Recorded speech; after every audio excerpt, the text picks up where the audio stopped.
Галуудрах буян бадрах бат тулганаар ах トゥ 3. За тэд том ах цог одрахтаа гинтийн бэлэг барихаар хилэлгүй Хөсгөлийн аймгаас Улаанбаатар хотыг зорин ирэн цолгосон байна. За ингээд ах トゥ 3 анхудаа хамтдаа Гандан тэгшлийн хідэ дээрч засал намаа хэлгэж байхтай манай сурвалжлах баг таарсан юм. Ах トゥ нарын хамгийн бага нь 50 настай бол ахмад нь 71 настай.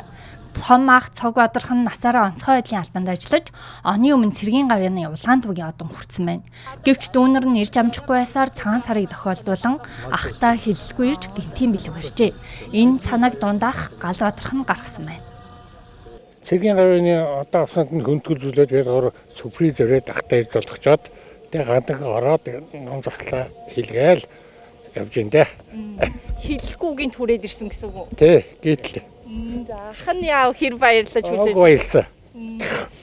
Сэтгэл өндөр шүү дээ. Гурлаа ингэ явж ерөөсөө нэг яагаад сайхан болж шүү дээ. Гурлаа нэг зургур хаавал яачигээр явж байгаа шүү дээ. Гандан мөрөгчд явъя гэж явж байна.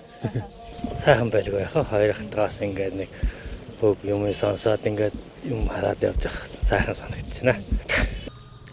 Ах トゥ 4-ийн 2 баг нь Хөсгөл аймгийн Аршаанд тариалан суманд мал аж ахуй эрхэлдэг бол дунд ах нь Аршаанд сумандаа гэрүүлийн хүний хамт мал эмнэлгийн газар ажилладаг.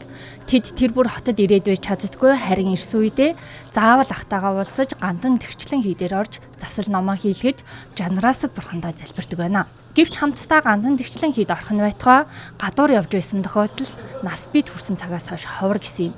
Иймээс засал ном хийлгэснээр сэтгэл өөдрөг болж цог хямар сэрэгдэг гэлээ. Мөн тэд Монгол хүмүүнтэй хандан сар шингийн мэнд хүргэсэн юм а.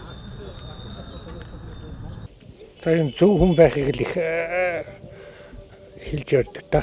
Тэгээд зөв хүн байвал зөв явбал зөөлөн зам болон гээл.